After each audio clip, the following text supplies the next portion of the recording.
We can't say the future without AI. I mean, there's no way around it. 50% of workers now believe AI is going to improve their experience. When I come into the meeting room, I need a way to incorporate my AI with what's going on in the meeting. It's almost a bring your own AI type of a concept. Most of what we do in our day-to-day is going to change significantly. Hear the latest AV trends and predictions in this episode of Crestron's Smarter Spaces podcast on your preferred podcast platform.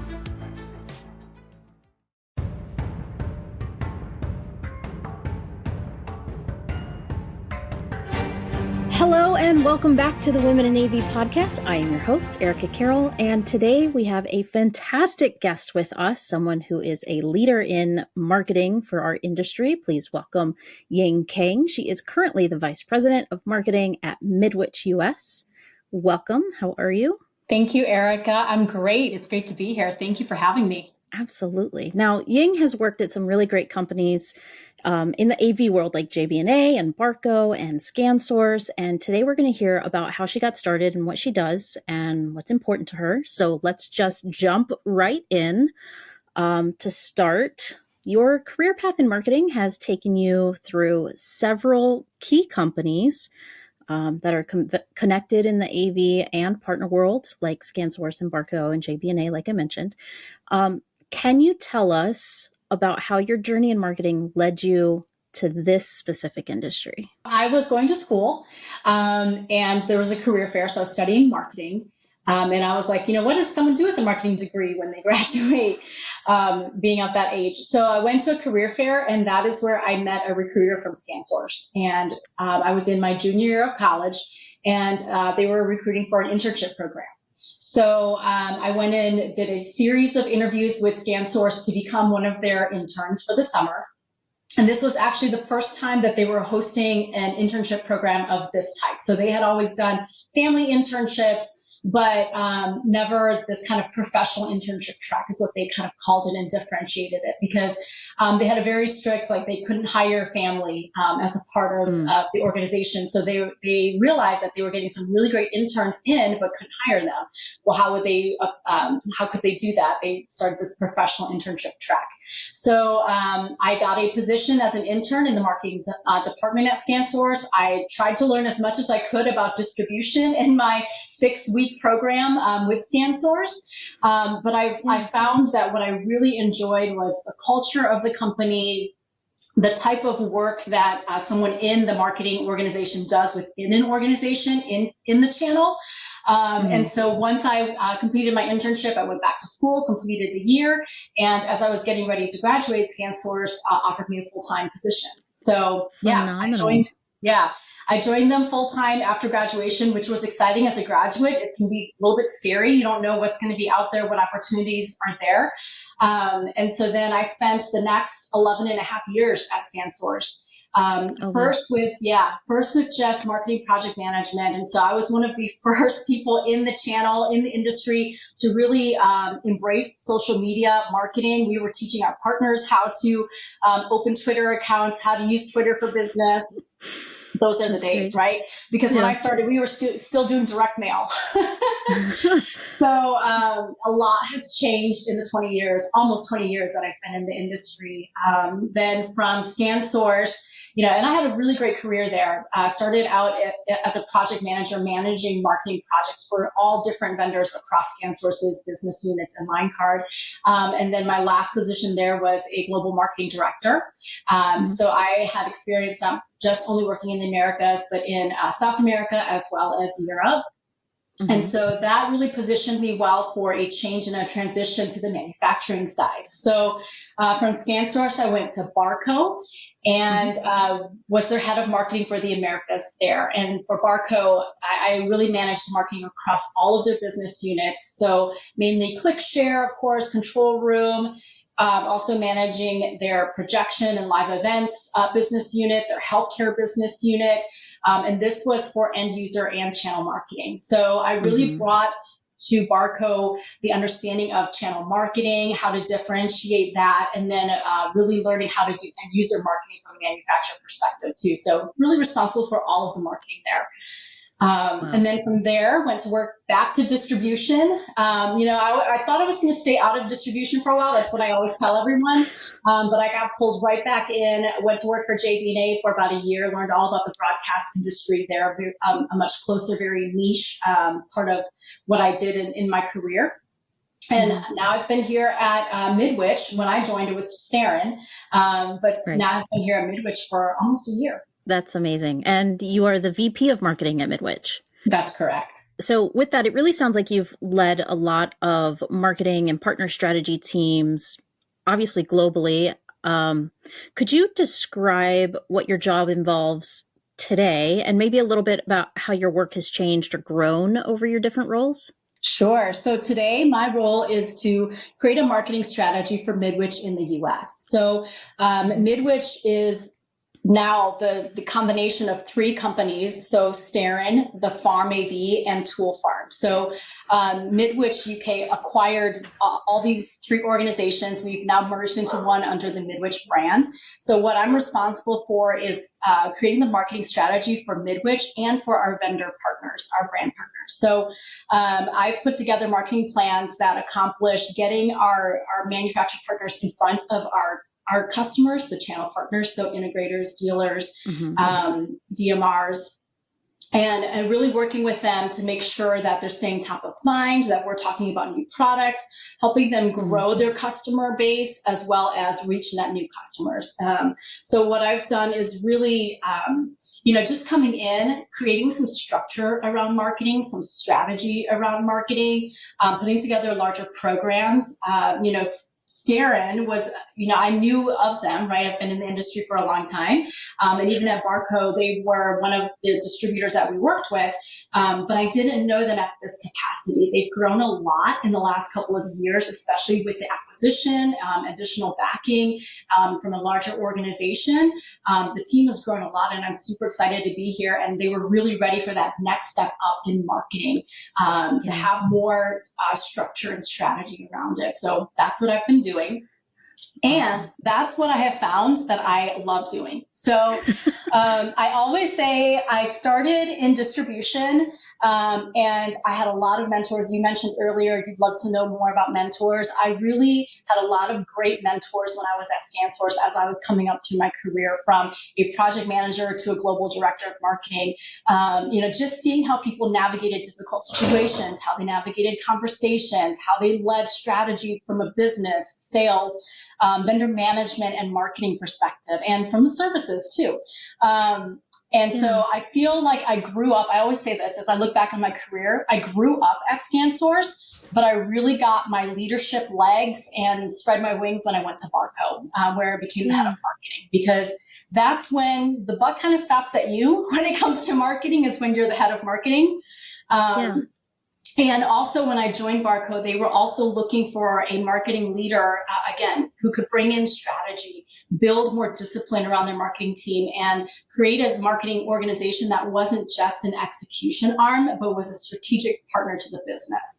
I did that for Barco, and I had a great time doing it. I really found that I loved the coaching of, my team, setting the vision for the team of where we were going as a marketing organization, working with sales, working with, whether it was product management or brand managers, aligning strategies within the organization, locally, globally, and aligning that with vendor management and vendor marketing initiatives. It's tough, and if you don't come from distribution where you manage multiple strategies like that, it can be a little bit challenging. But I think that's the uniqueness of where I grew up. That's just the world that I knew, is you're managing multiple brands at the same time. So that has always been what I enjoy doing. And what I've done in my last, 3 organizations is grow and build up the marketing team to become that strategic partner. And that's what I really enjoy doing. That's awesome. We can't do it alone. And I know, same, I've had some really great mentors in my career too.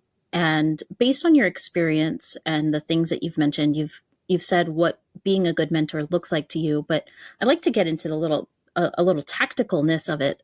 If you could give some advice, how can we be better mentors for either people coming up in their careers or just other people in general? Yeah, I think just having the general, I always tell people I have an open door, right? If you want to schedule a conversation, or even if you don't have time to schedule and you just want to ping me and ask for advice, guidance, I try to make myself open and available to people within the organization. And I think it's also the way that you present yourself as being someone who is approachable, someone that someone can come to and ask a question. Because there are definitely some people, and I've seen this in my career, it's a little intimidating to say, hey, can I get 15 minutes of your time, 30 minutes of your time? Because you're like, man, these leaders, they're busy. They're just always in meetings, and they just seem like they have so much work. But truly, one of the things that I love about being mentor, especially through such a starting to be an extensive career, I look back and I'm like, I can't believe it's been 20 years. But I love to share knowledge, whether it's about marketing or it's about how I came to be in the positions where I've been at. How I have what things that I've learned, different strategies, things like that. I love sharing that information. So I think it's just being someone who's approachable, and you seem busy, but you always make the time that you care enough to do that. Absolutely. So thinking about all the different parts of your work and your career, what are the parts of your job or the industry that you are most passionate about? Like, what really excites you? I think it is always the opportunity to build something and do something different. So what I didn't mention about the early part of my college life was I thought I was going to be a pharmacist. And I wanted to do it, was motivated by money, of course. But as I was taking the courses and I actually got a part-time job in a pharmacy, I realized that and no knock on pharmacists, very important job, but it just seemed too mundane for me. The daily, just, doing the same thing over and over.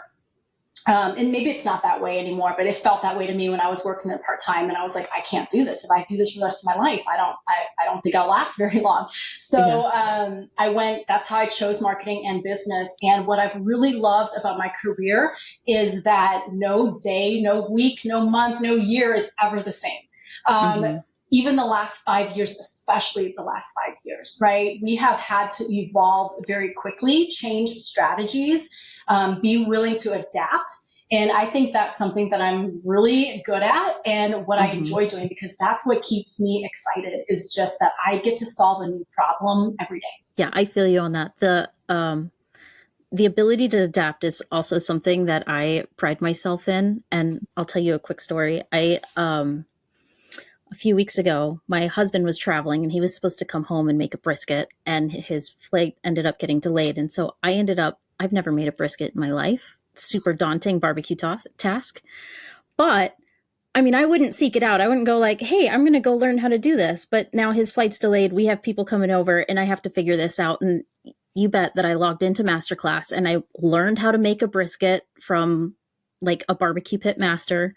And I pulled it off. And I stayed up all night and, babied it and monitored it. And it actually turned out perfect because I was able to follow the directions. But that's part of the adaptability, right? Now, am I going to go do it again? Probably not. But I could if I needed to. Yeah. And absolutely. Adapt and grow is like... You figure it out. So Solution, cool. Yes, absolutely. Right? Solving the problem is what it's really about. And I think that's what I enjoy doing. In fact, there was one point in my career where I felt like I really wasn't, the value that I wanted to add wasn't what was wanted. And that is really challenging for me. I always, I'm the type of marketer, and I've said this a lot recently, is, I don't want to be an execution arm. So when people come to me and say, Ying, we need a logo and an email and a web page and some social media posts, I'm like, well, hold on. What is it that you're trying to solve for? What's the need? What's the opportunity? And then let me solve it for you as a marketer. That's where I'm going to add the most value, right? I'm not just going to create an email because you think that's the right thing to do. What is it that you're trying to accomplish? I love that so much. So in the spirit of learning and adapting, what are you currently reading or listening to that you enjoy? My time where I am listening to audio and things like that, it's podcasts. But this is an interesting, so I'm on this Survivor podcast right now. And I think I don't listen to things that are necessarily education and training, but to me, the Survivor podcast talks about these people who are they end up being in these life or death situations, right? And what is the mentality that they go through to get themselves out of those situations? That is something that I think, for me, mindset is so important. So in the business world, I also feel like oftentimes, we're not in life or death situations in the industry that we're in, but it's always, what's your mindset of how you're going to get through certain situations, right? Because I think that is what's going to determine your success or not. So in a funny way, I think that's applicable to this question, because although it's not like learning about marketing or learning about AI even, it's, to me, mindset is the most important way of getting to success. Yeah, I love that. I don't think that seeking out formal education is not necessarily something that's necessary, but just keeping your brain involved in things that, you're continuously growing. And I love that. Mindset is a huge topic for, lots of publications, and there's there's plenty on mindset, but the survivor mindset is such an interesting spin. Is there something from that you've taken away? Like what I hear over and over in those podcasts, because there are always different stories, it's having a sense of purpose. So people want to survive. There have been people who are like, you know what, I'm just going to lay here and just give in, right? I'm just going to go towards the light. But they think about their family, their friends, their loved ones, the purpose, the reason why they have to survive and why they have to get through this situation. That's amazing. So, and in addition, one more thing to add. For me too, I think LinkedIn has also become a great learning community. There's so many topical things that you can learn on there from people who are starting to become these LinkedIn influencers, if you will. And I really loved to see the evolution of LinkedIn. I've tried to post on there more regularly, but even though I'm not able to, the people that I follow and the content that they're posting, that's where I get a lot of my marketing knowledge and industry knowledge as well. So from a very practical approach, I think LinkedIn has been great also. It's interesting you mentioned the evolution of LinkedIn, because I was actually thinking about it the other day, because obviously it's a social platform for people to meet. And then there were articles, and you can learn a little bit more about what people are thinking as they're writing. And then there was you can contribute to questions that were created by LinkedIn. And I dove into that for a little bit too, because it's fun to just offer a little bit of I have experience in that. Let me offer my feedback. And it's been cool. So most recently in the evolution of LinkedIn, I was talking to, John Henkel, who's my friend over at Netgear AV. And we were able to just schedule a LinkedIn video meeting. We were trying to schedule a meeting, and then LinkedIn says, do you want to do a video meeting? And both of us were like, yes. So it was a direct message that you were talking about this? Yes. Interesting. And then it opened a meeting window within LinkedIn Messenger. It was the evolution. I think they're doing a great job of being relevant. And, there's definitely the promotion of products and, regular sales and marketing happening on LinkedIn as well as what you would expect. But I love the more personal stories and people who are really picking a topic that they want to be seen as an expert in on LinkedIn. Yeah. To wrap up this episode, I have a tradition on the show where the previous guest leaves a question for the next guest, not knowing who they might be. So this question is a fun one. And this is from Brittany Greer from Rosie Rotors. Tell us one place that you visited that is off the beaten path that taught you something unexpected. Where was it, and what did you learn there? Wow. This is a great question for me because I love to travel. Oh, good. So I was laid off from Barco, and I was almost unemployed for a year before I went and joined JB&A. And during that time, I did take a solo trip. And I've taken solo, I've traveled for business before by myself, but this is the first time I went to Spain by myself. And it was a really, I wouldn't say it was like Eat, Pray, Love, where I had this like, really great experience, where like kind of world changing. But for me, it was just being able to be in my own thoughts, have my own schedule, not worry about anyone else that I was maybe traveling with, or even having the worry of when I get back to the office, the amount of emails and things like that I would have to catch up on. Nice. So I think that, that is something that I learned on my own that I really enjoy doing, is that solitude time, which I don't often get a lot of. I have a family, I work, so really rarely do I ever have time for just myself. And it was really great to be able to have that opportunity to do that. And not only that, but I mean, I navigated from city to city, and this isn't the first time that I have done something like this, but city to city, I traveled by plane, car, train, you name it. I walked it, or I rode away there. And that was really, liberating and empowering, to be able to do that. That's phenomenal. I love that. I wouldn't know what that's like to come back and not have emails, but it was fantastic. It was so nice. Like your mind is just in a completely different, you really enjoy where you are and can really be in the moment. Yeah, that is phenomenal. Thank you so much for sharing your story and your insights on this episode of the Women of AV podcast. It has been such a pleasure having you on and hearing about your experiences in marketing and leadership within AV. How can people find you if they would like to connect with you to learn more?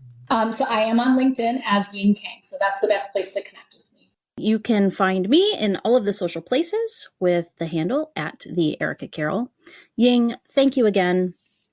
And to all of our listeners, if you're listening to this audio as audio only, be sure to check out our YouTube version, and vice versa. If you're watching this on YouTube, you can also find us anywhere you get your podcasts.